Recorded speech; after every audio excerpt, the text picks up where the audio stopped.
Hello, good evening.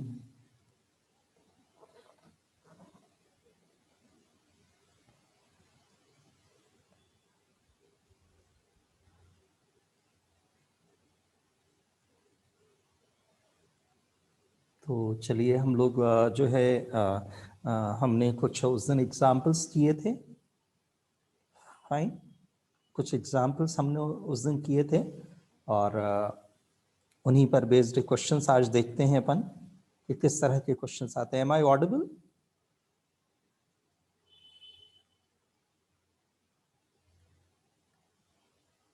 M I Audible?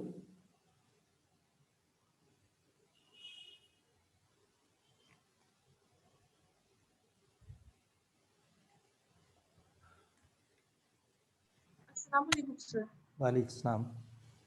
चलिए, मेरा आवाज आ रहा है ना? Hello, am I audible? Yes, sir. Now. Okay, fine. चलिए, तो हम लोग उस दिन जो है 12 पॉइंट्स पर बेस्ड हम लोग कुछ एग्जांपल्स हमने देखे थे, कुछ एक्सेप्शंस देखे थे। तो इन Yes, sir. जो 12 पॉइंट्स है ना, इन 12 पॉइंट्स में से किस तरह के क्वेश्चंस आ सकते हैं वो आज अपन देखते हैं। Okay, sir. Questions based on 12 points. ये आपके 11th में, 12th में, एंट्रेंस में, हर तरह के एग्जाम में ये क्वेश्चंस आते हैं। पहला क्वेश्चन है which is having more number of unpaired electrons. More number of unpaired electrons. Which is means जैसे सपोज करिए आपने Cu1 प्लस ले लिया, Cu2 प्लस ले लिया, या फिर क्या ले लिया आपने CO2 प्लस ले लिया, Ni2 प्लस ले लिया। ऐसा कुछ भी, कोई भी दो जो है, दो या चार जितने भी हैं, उनमें से किसके पास ज्यादा नंबर ऑफ अनपेयर्ड इलेक्ट्रॉन्स है, वो क्वेश्चन है। दूसरा क्वेश्चन है which is having more number of unpaired d electrons। ऊपर वाला पूछ रहा है इलेक्ट्रॉन्स और नीचे वाला पूछ रहा है d इलेक्ट्रॉन्स, तो खाली d इलेक्ट्रॉन्स बताना। थर्ड में which is more paramagnetic। Sir, second question क्या है ये? which is having more number of unpaired d electrons। What पहले number of इलेक्ट्रॉन्स पूछा है, real? पहले में Sorry, sir. इलेक्ट्रॉन्स पूछा है, पहले में सिर्फ इलेक्ट्रॉन्स पूछा है, अनपेयर्ड इलेक्ट्रॉन्स, और दूसरे में पूछा है कि Yes, sir. d electrons. Okay, sir. जैसे 4s1 3d5 है ना, 4s1 3d5 है, तो पहले का आंसर क्या होगा 6 और दूसरे का आंसर क्या होगा 5, क्योंकि उन्होंने सिर्फ डी अनपेयर्ड इलेक्ट्रॉन्स पूछे, एस नहीं पूछा है या कोई और दूसरा नहीं पूछा है, एफ नहीं पूछा है, सिर्फ उन्होंने डी इलेक्ट्रॉन्स पूछे हैं अनपेयर्ड, तो वो डी बताएंगे। Which is more para magnetic. which is having greater magnetic moment, which is having greater magnetic moment।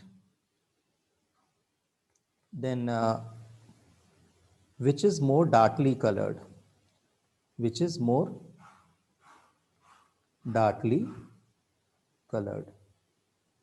अब ये सारे क्वेश्चंस तो अपन ने डिस्कस करे ही हैं। देन इसके अलावा और भी कई सारे क्वेश्चंस हैं। Yes, sir. which is more stable, which is more stable, कौन ज्यादा स्टेबल है। Then seventh, which is more covalent,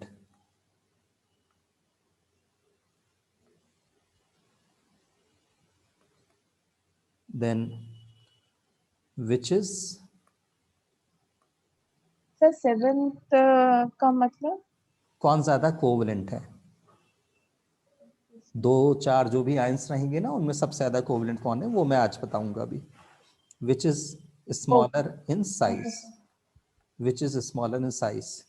then ninth, which one is having which one is having which one is having greater effective nuclear charge। तो ये आपके 9 questions हैं जो उन 12 points पर बेस्ड हैं जो अपन से पूछे जा सकते हैं। तो देखिए सबसे पहले अपन स्टार्ट करते हैं। सपोज करिए अपन ले लें क्या ले लें, Mn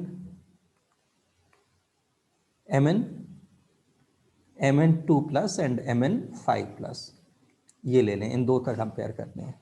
तो देखिए Mn7 plus, sorry Mn2 plus and Mn7 plus, Mn2 plus and Mn7 plus.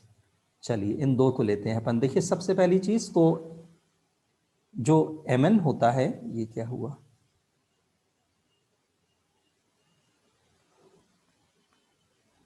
जो Mn होता है सबसे पहली चीज, तो Mn का अपन देखते हैं कॉन्फ़िगरेशन।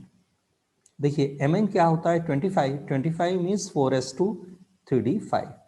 अब ये क्या हो गया 4s0 3d5, और ये क्या हो गया 4s0 3d0। सात के साथ 5 + 2 दोनों में से इलेक्ट्रॉन्स चले गए, सब शेल में से, तो 7 के 7 इलेक्ट्रॉन्स चले गए, तो 4s0 3d0।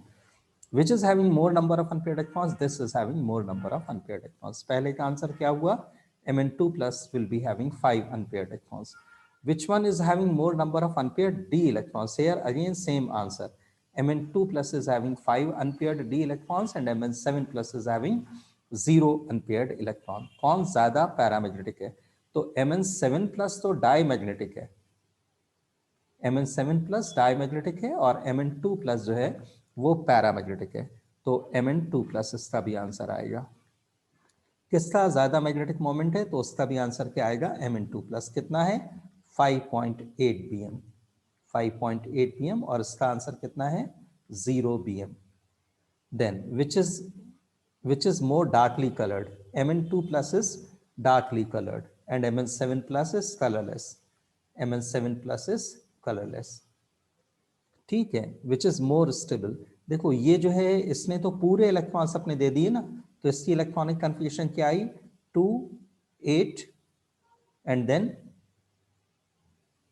8, 2 8 8। इसकी कितनी आई, 2 8 एंड देन 13 0।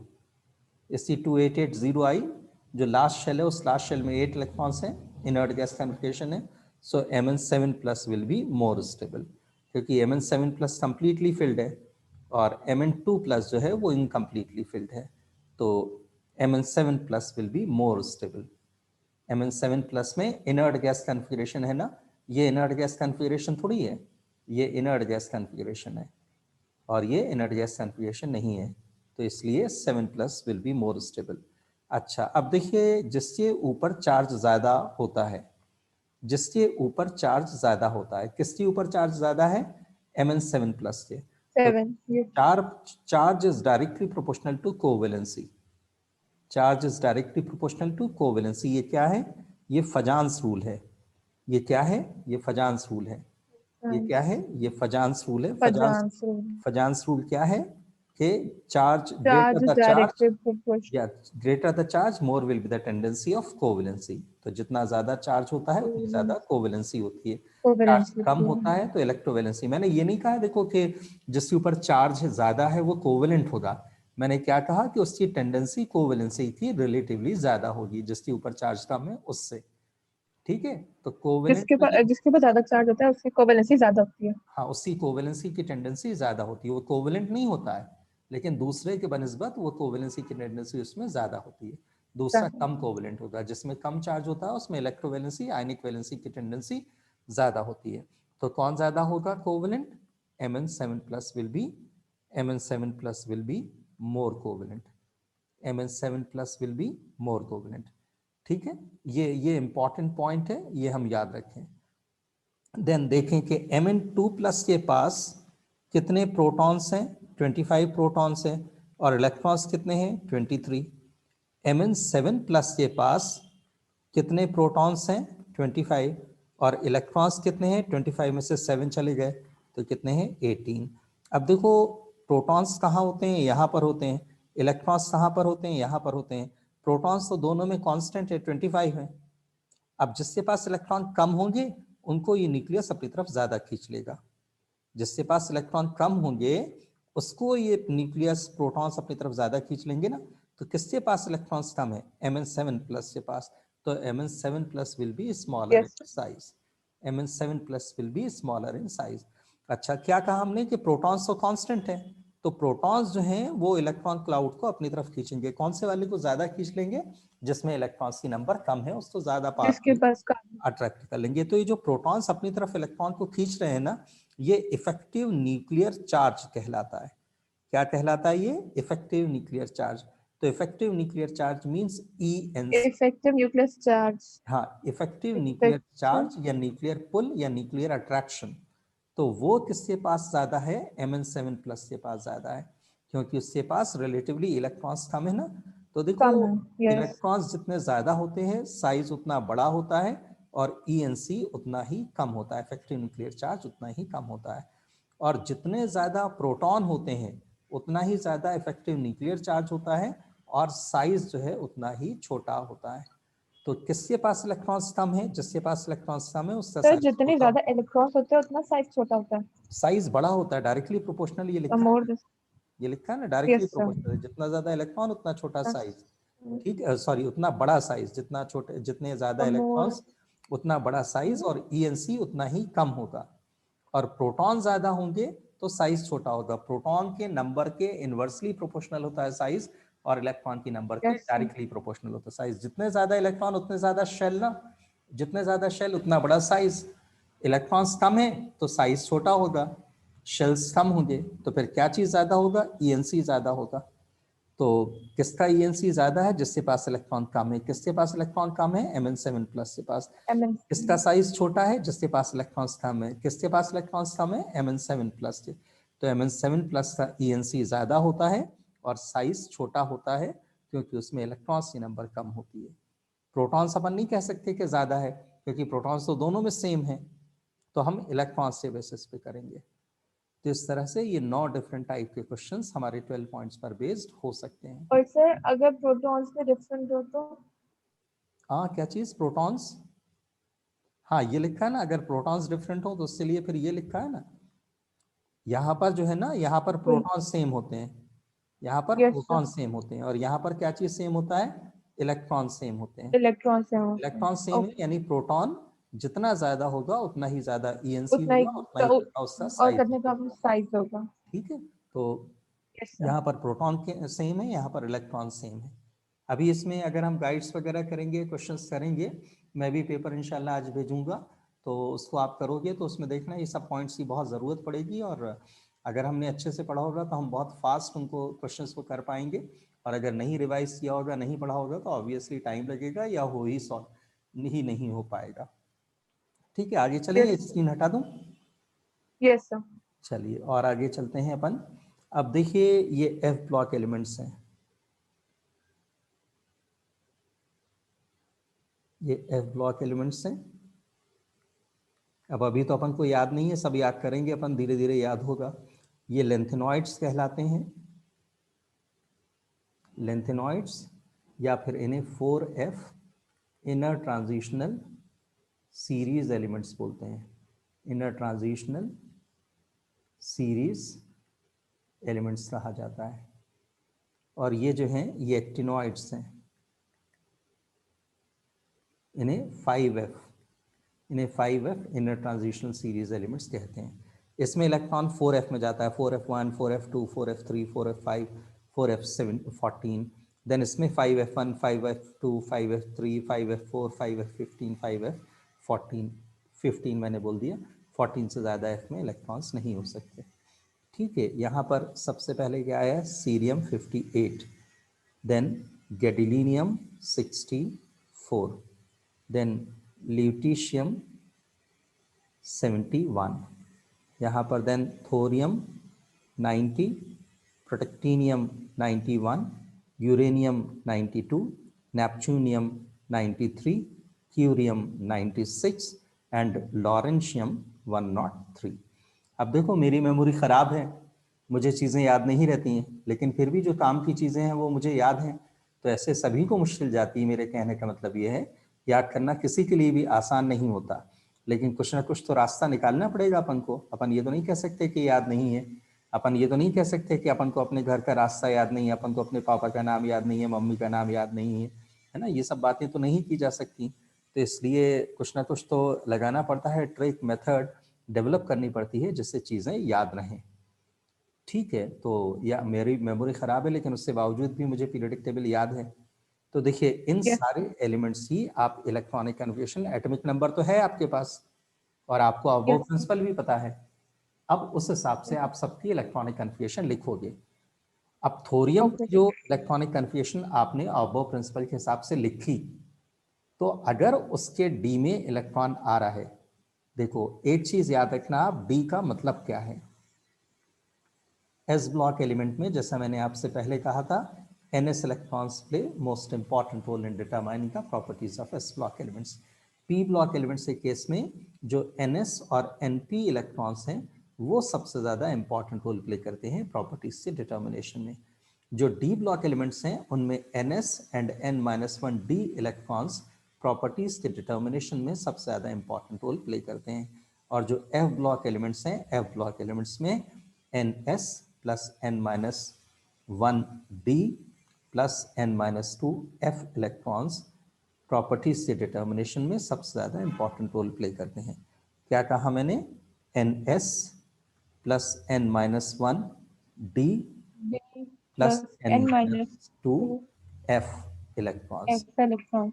ठीक है, अब आपका एन एस, एन का मतलब क्या है? Valence S, valence S electron, valence P electron, valence penultimate sorry D electron, and इसमें प्री पेनल्टीमेट या anti penultimate F electrons properties से डिटर्मिनेशन में सबसे ज्यादा इंपॉर्टेंट रोल प्ले करते हैं।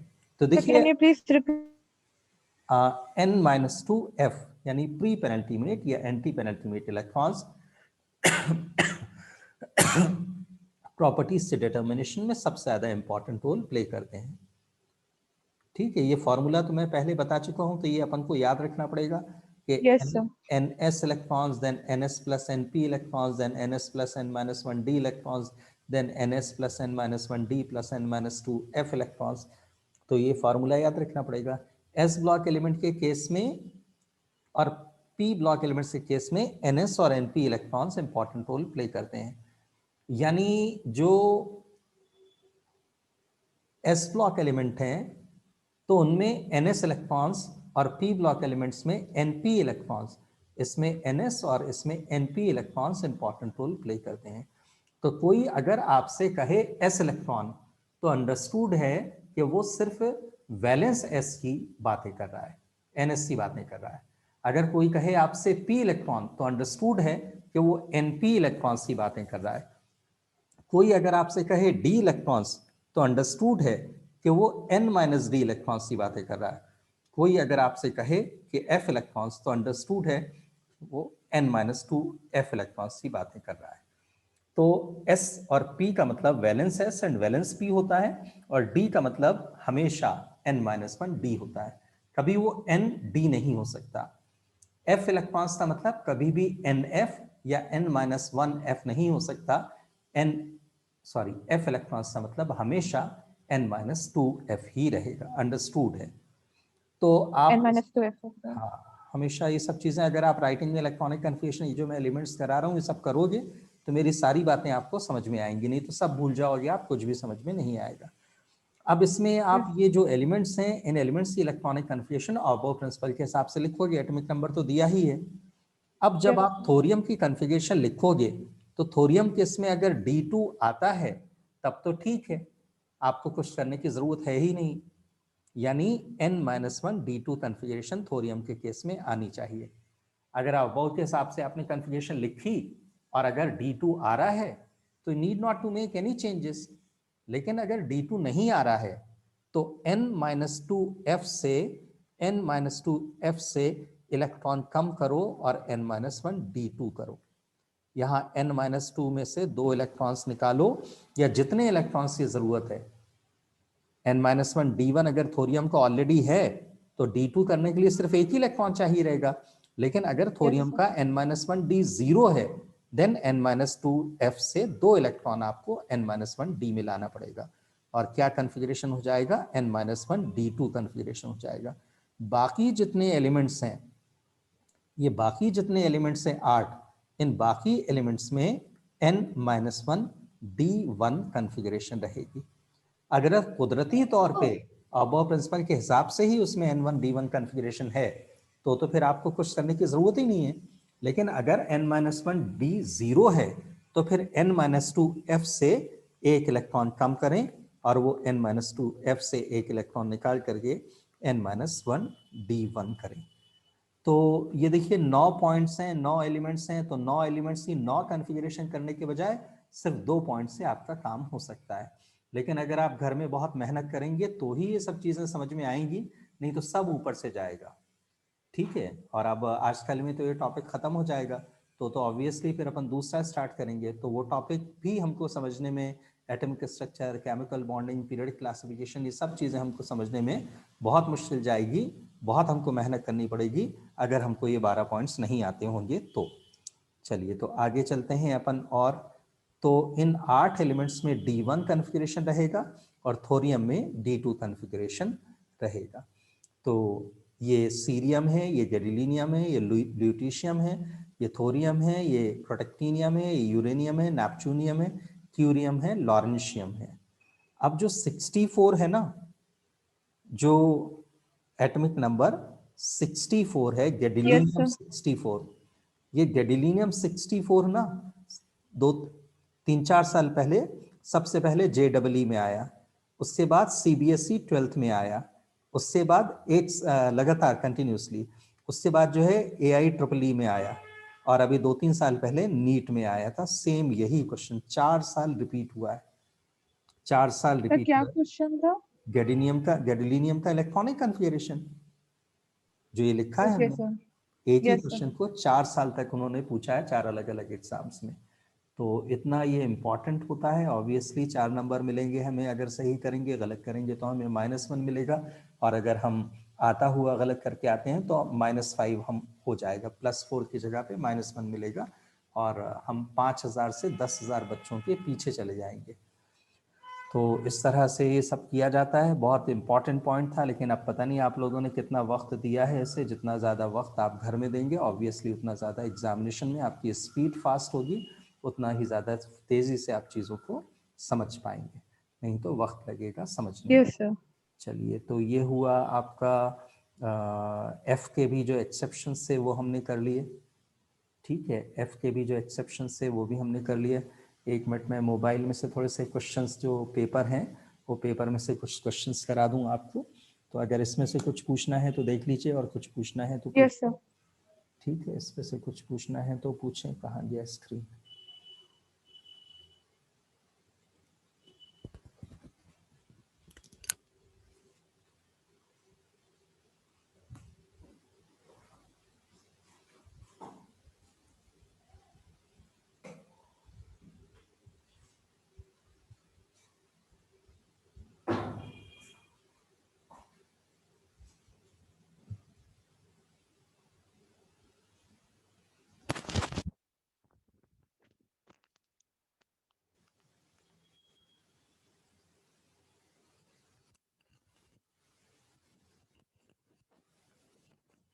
इसमें से कुछ पूछना है?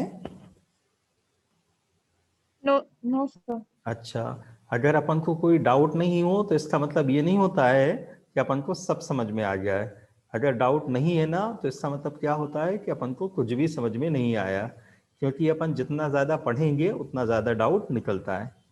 ठीक है, तो अगर हम पढ़ेंगे तो ही डाउट निकलेगा, और अगर ना पढ़ेंगे तो ऑब्वियसली हमें डाउट नहीं निकलेंगे। तो इसलिए खूब मेहनत करें ताकि हमें जो भी डाउट्स हैं वो एग्जामिनेशन हॉल में ना निकले, वो घर पे ही निकल आए अपन के, तो अपन उनको डिस्कस कर लें। चलिए, तो कुछ क्वेश्चंस हैं ये जो लास्ट ईयर्स में, लास्ट 30-40 ईयर्स में डिफरेंट एंट्रेंस एग्जामिनेशंस में जो क्वेश्चंस आए हैं, अब मैं उन क्वेश्चंस को करा रहा हूं आपको।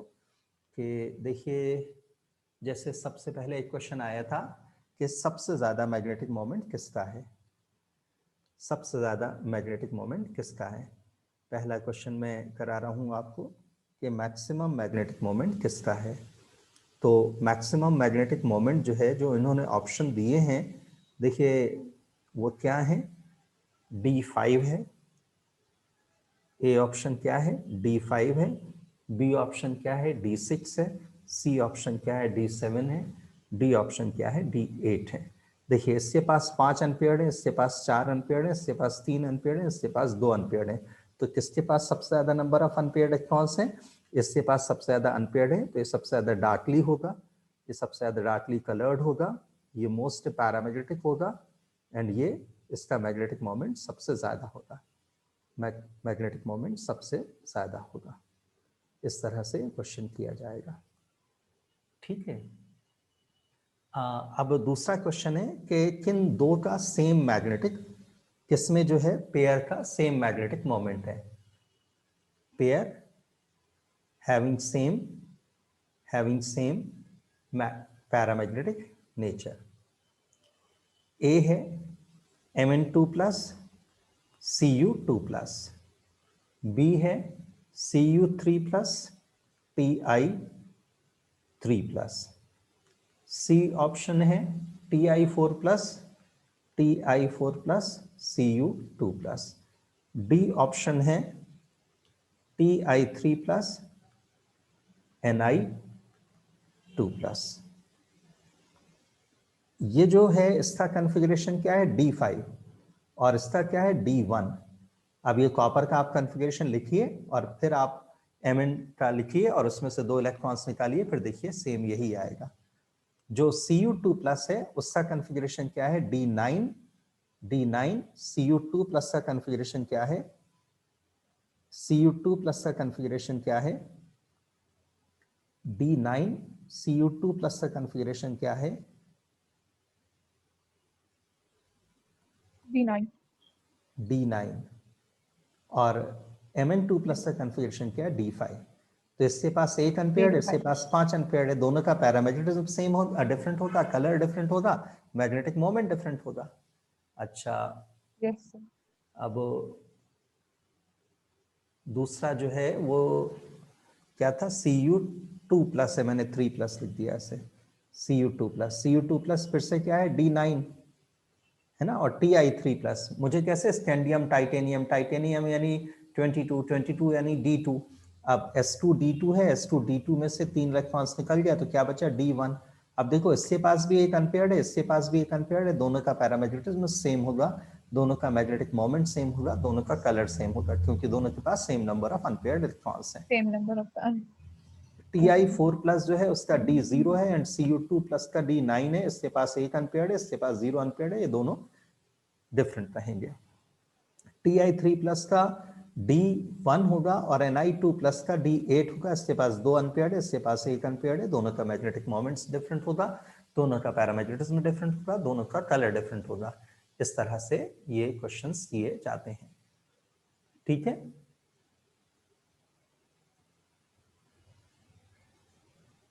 Yes sir. चलिए आगे चलते हैं अपन और इस तरह से क्वेश्चंस देखिए, अगर अपन ने पढ़ा है वो सब अच्छे से, एटॉमिक नंबर अपन को आता है, पीरियोडिक टेबल अपन को आता है, तो अपने लिए बहुत आसान क्वेश्चंस हैं, बिल्कुल भी टाइम नहीं लगेगा। लेकिन अगर ये सब चीज़ें नहीं हैं तो अपन को कैलकुलेशन में बहुत टाइम लग जाएगा। चलिए और आगे चलते हैं अपन कि which one of the following is an example of non-typical transitional element? Non-typical transitional element जो जिंक, कैडमियम और Hg होते हैं, जिंक, कैडमियम और Hg होते हैं ना सर क्वेश्चन क्या था? हाँ, कौन सा नॉन टिपिकल ट्रांजिशनल एलिमेंट है? तो वही मैं बताता हूँ आपको, थ्योरी बता दूं ये। Non typical, example of non typical. Non typical transitional element, D block elements transitional elements होते हैं ना, लेकिन जो सेकेंड बी ग्रुप यस होता है, सर। सेकेंड बी ग्रुप में जो जिंक, कैडमियम और Hg होते हैं ना, ये नॉन टिपिकल ट्रांजिशनल एलिमेंट होते हैं। ये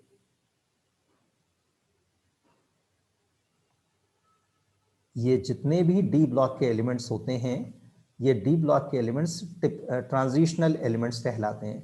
लेकिन ये जो जिंक, कैडमियम और Hg है ना, ये सेकेंड बी ग्रुप, ये सेकेंड बी के ग्रुप के जो एलिमेंट्स हैं, ये नॉन टिपिकल ट्रांजिशनल एलिमेंट्स हैं। ये नॉन टिपिकल ट्रांजिशनल एलिमेंट्स, ये ट्रांजिशनल एलिमेंट्स नहीं होते हैं। ये ट्रांजिशनल एलिमेंट्स नहीं होते हैं। वजह क्या होती है, कौन कौन सी प्रॉपर्टीज नहीं होती हैं जिससे कि ये डिफरेंट होते हैं ट्रांजिशन एलिमेंट्स से, वो पॉइंट्स अपन आगे कभी देखेंगे।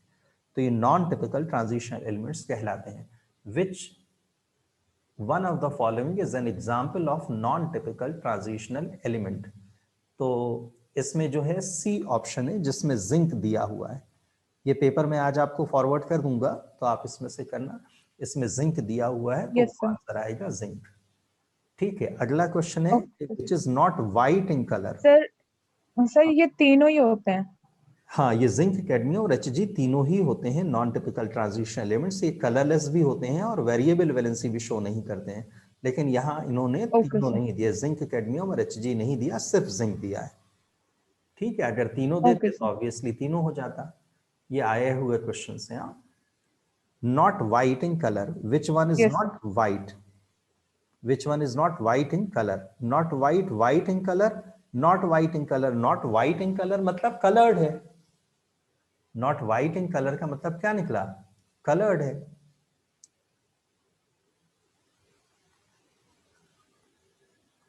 Ag3PO4, AgCNS, C AgSO4, D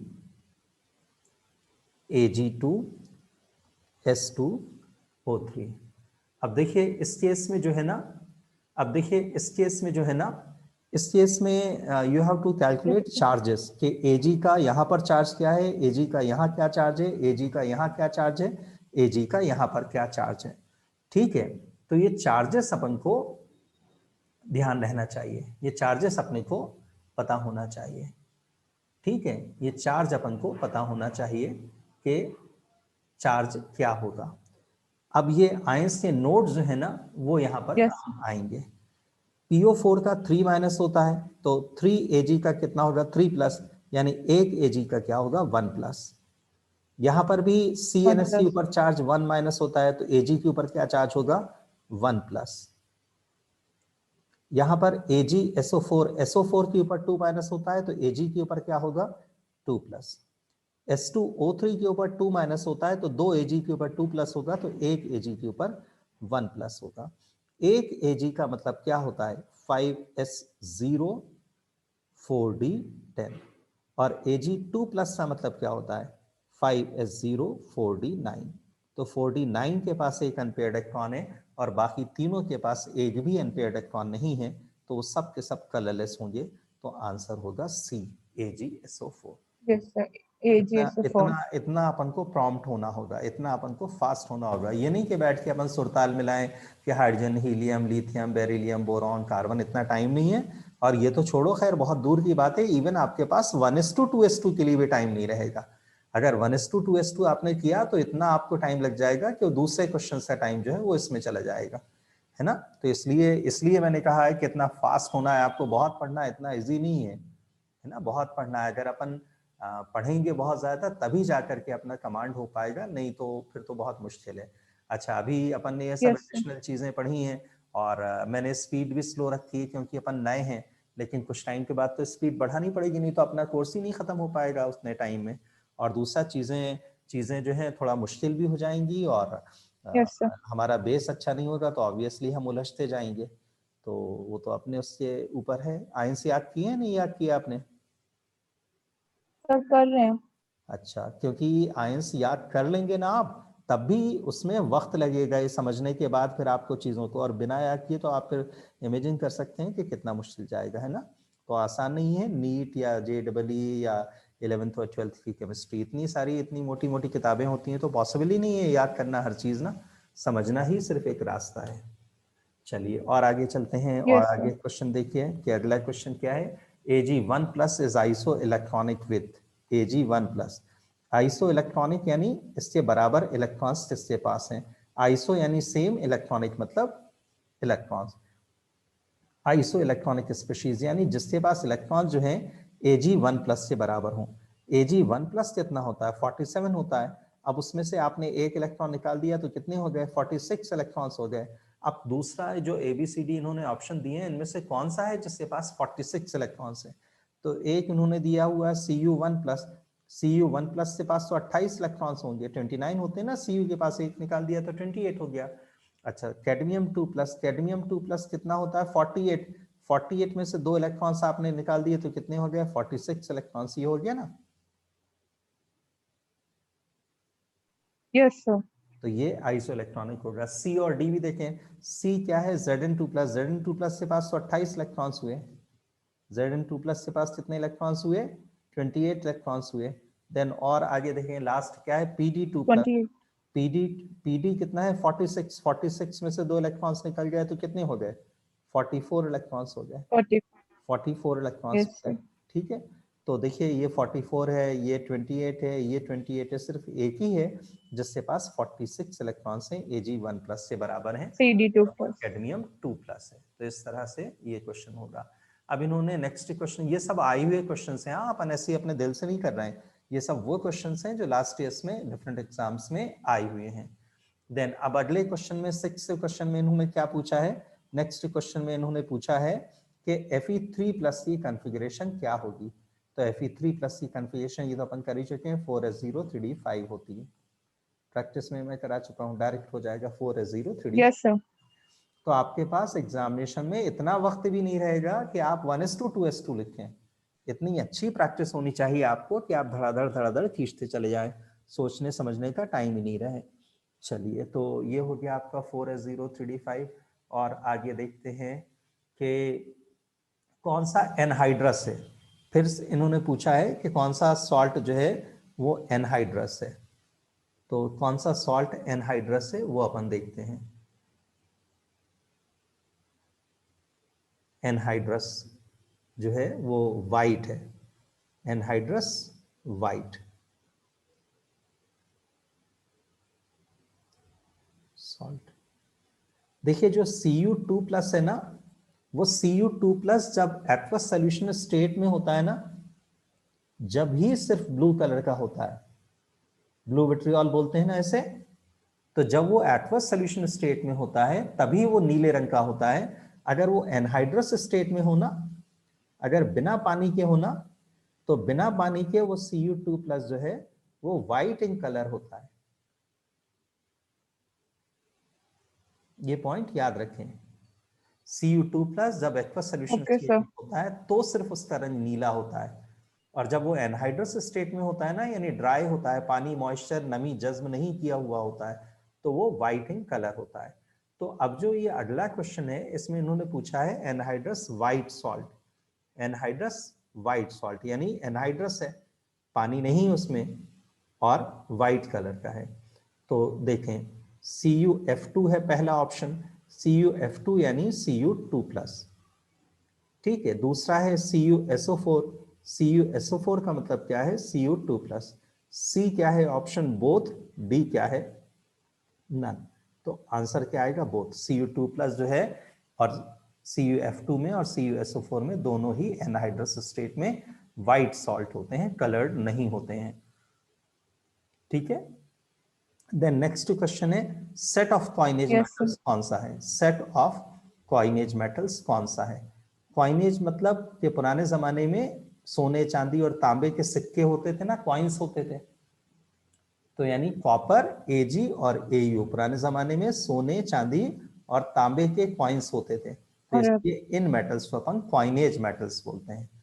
first B yes sir. Group की जो मेटल्स होती हैं, फर्स्ट बी ग्रुप की मेटल्स को अपन कॉइनेज मेटल्स बोलते हैं। ठीक है, अब इन कॉइनेज मेटल्स का यस सर। नेक्स्ट क्वेश्चन है, इन कॉइनेज मेटल्स का आउटर इलेक्ट्रॉनिक कॉन्फ़िगरेशन क्या होता है। इन सभी का कॉन्फ़िगरेशन क्या होता है, NS1 N-1 D10। कॉपर का क्या होता है, 4s1 3d10।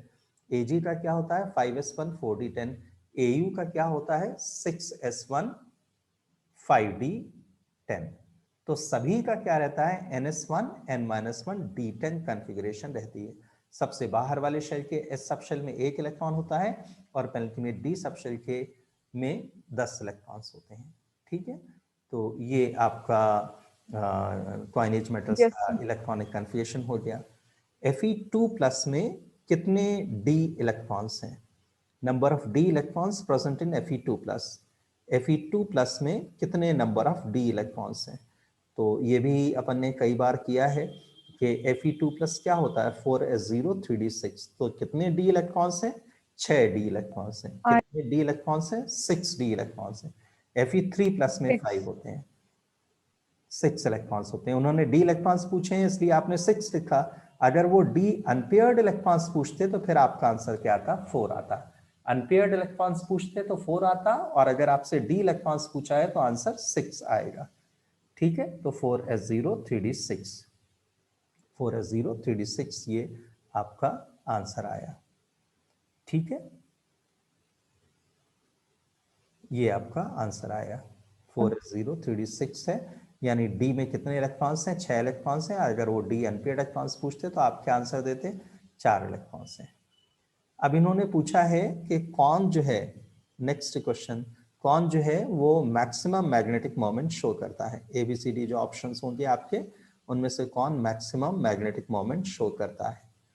तो देखिए जो ऑप्शंस हैं वो क्या हैं? A Fe2 प्लस, बी जो ऑप्शन है वो क्या है? CO2 प्लस, सी ऑप्शन जो है वो क्या है? Ni2 plus. इस तरह के क्वेश्चंस मैं करा चुका हूं आपको। और डी जो ऑप्शन है वो Mn2 प्लस। देखो इसका क्या हुआ कॉन्फ़िगरेशन? D6, इसका क्या हुआ? D7, इसका क्या हुआ? D8, इसका क्या है? D5। इसमें कितने अनपेयर्ड इलेक्ट्रॉन्स हैं? 5, इसमें 4, इसमें 3 और इसमें 2। तो सबसे ज्यादा अनपेयर्ड इलेक्ट्रॉन्स किसमें है? इसमें है। तो ये सबसे ज्यादा पैरामैग्नेटिक होगा, इसका मैग्नेटिक मोमेंट सबसे ज्यादा होगा, सबसे ज्यादा डार्क कलर होगा। ठीक है, सर कितने अनपेयर्ड है इसमें? ये लिखा है ना सब। D5 5 है, ये 4 है, ये 3 है, ये 2 है। D5 का मतलब 5 अनपेयर्ड होंगे ना। Okay, D5। ठीक है, तो इसलिए इसका मैग्नेटिक मोमेंट मैक्सिमम होगा। चलिए नेक्स्ट क्वेश्चन है कि हीमोग्लोबिन में आयरन की कौन सी ऑक्सीडेशन स्टेट होती है? हीमोग्लोबिन जो होता है जिसकी वजह से आपका ब्लड रेड कलर का होता है, तो वो हीमोग्लोबिन किसकी यस वजह सर। से रेड कलर का होता है?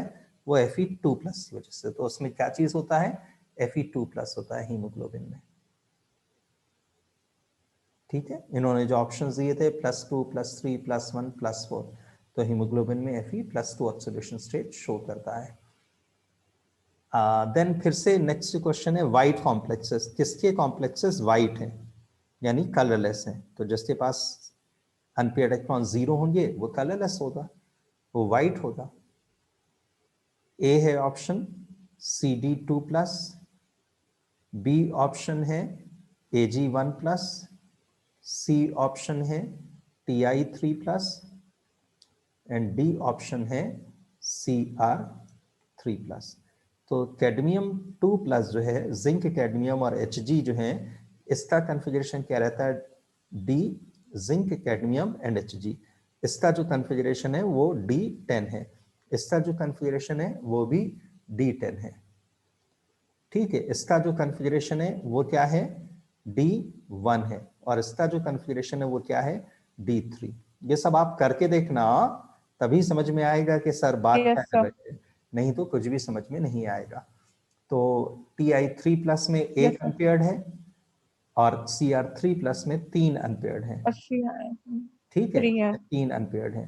तो यस इन सर। दो के पास जो है वो अनपेयर्ड इलेक्ट्रॉन 0 हैं, तो ये दो जो हैं ये वाइट होंगे, ये दो वाइट कलरलेस होंगे। कलर। हाँ, कलरलेस होंगे या वाइट कलर के होंगे या लाइट कलर के होंगे। CD2 plus and Ag1 plus, cadmium and Ag1 plus दोनों ही कलरलेस होंगे या वाइट होंगे। ठीक है, ऐसे ही और भी क्वेश्चंस हैं कलर से रिलेटेड, अब मैं उनको डिस्कस नहीं कर रहा, ठीक है। और एक और इन्होंने क्वेश्चन पूछा है जो यस मैंने सर। भी आपसे बात किया था कि देखिए जो S&P ब्लॉक एलिमेंट्स होते हैं वो वेरिएबल वैलेंसी शो नहीं करते हैं। जो S&P ब्लॉक एलिमेंट्स हैं वो वेरिएबल वैलेंसी शो नहीं करते हैं, वेरिएबल वैलेंसी सिर्फ D ब्लॉक एलिमेंट शो करते हैं।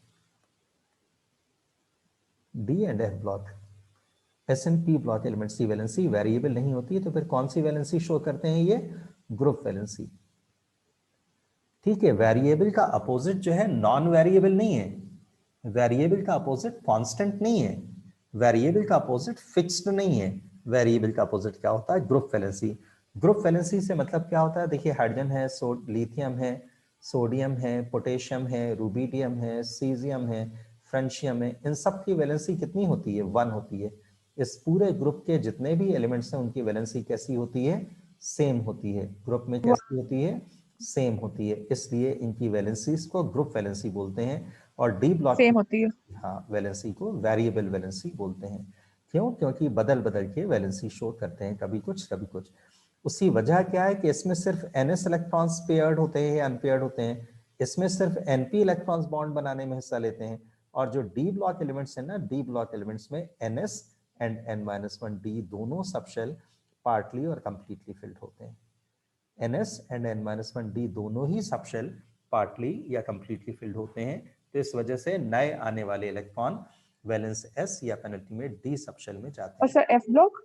एफ ब्लॉक में भी वेरिएबल वैलेंसी है, सेम यही है। एफ ब्लॉक भी variable okay valency sir. Show करते हैं, उसमें ns n-1d and n-2 f तीनों ही इलेक्ट्रॉन्स बॉन्ड बनाने में हिस्सा लेते हैं, इसलिए वो लोग वैलेंसी। लेकिन s ब्लॉक एलिमेंट में सिर्फ ns हिस्सा लेता है, p ब्लॉक एलिमेंट्स में सिर्फ np इलेक्ट्रॉन्स हिस्सा लेता है, लेकिन d ब्लॉक एनपी में सर। हाँ, और डी ब्लॉक एलिमेंट्स में NS ns plus N n-1d, minus one D. और f ब्लॉक एलिमेंट्स में ns then plus minus two plus n-1d plus n-2f।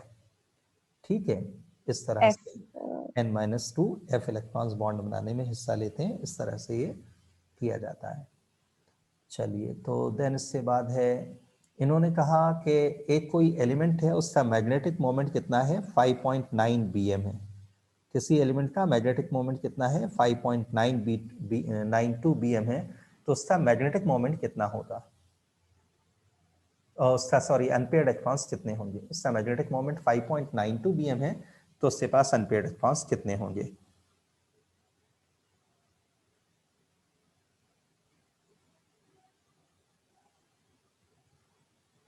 भाई 5.92 bm है, तो ऑब्वियसली 5 ये सर अनपेयर्ड 5। इलेक्ट्रॉन्स होंगे, सर 5।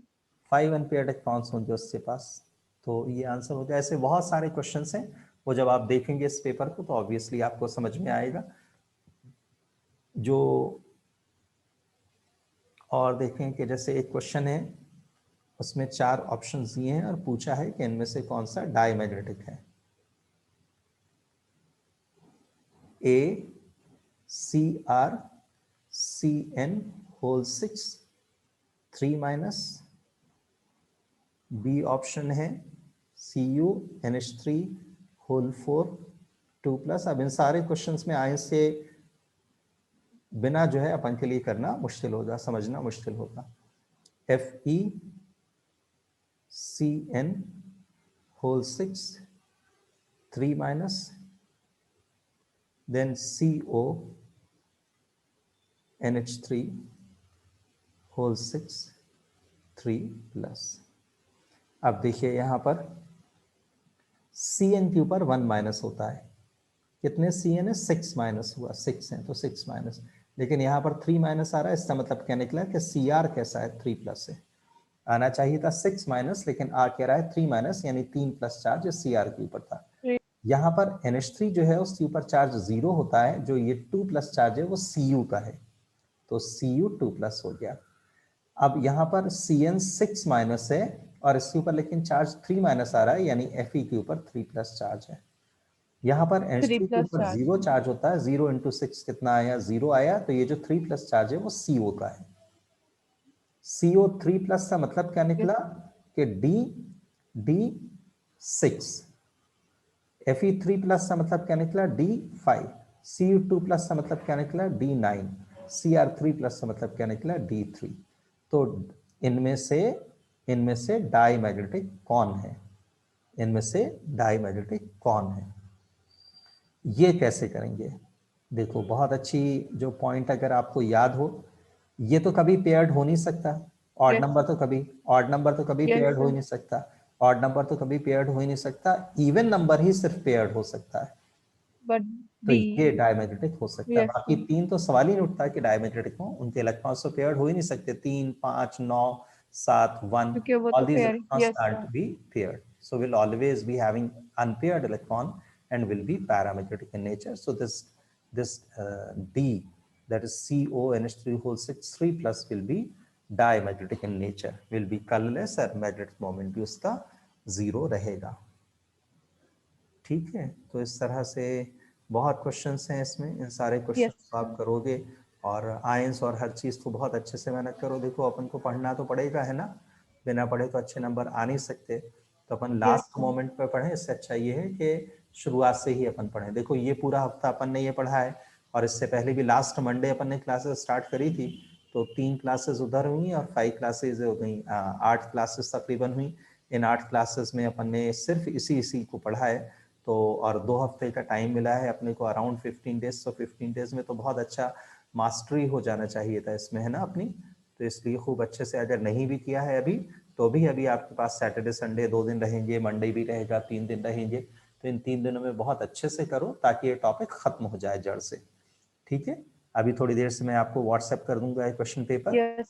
ठीक है, तो बहुत अच्छे से करो, इस क्वेश्चन पेपर को मैं व्हाट्सएप कर दूंगा, इसको करो और फिर जो भी उसमें से Okay, डाउट्स sir. हैं वो मार्क करके रख लो, क्वेश्चन नंबर डाल के रख लो कि ये क्वेश्चन नंबर्स अपन को सर से पूछने हैं, ताकि उस टाइम फिर आपको मोबाइल में से देखने की जरूरत ना पड़े, है ना। अपने कम टाइम में अपनी चीजें ज्यादा हो जाए, उस टाइम अपन को Yes. ढूंढना ना पड़े कि कौन सा क्वेश्चन बना था कौन सा नहीं बना था। ठीक है, तो चलो ठीक है, मंडे इंशाल्लाह फिर अपन Yes, sir. आगे करेंगे। ठीक है, दूसरी चीजें स्टार्ट करेंगे, Yes. पहले इसको डिस्कस कर लेंगे फिर करेंगे। Yes, sir. ठीक है, ओके फाइन, ओके बाय, अल्लाह हाफिज, Okay, sir. अल्लाह हाफिज। Allah Hafiz, sir.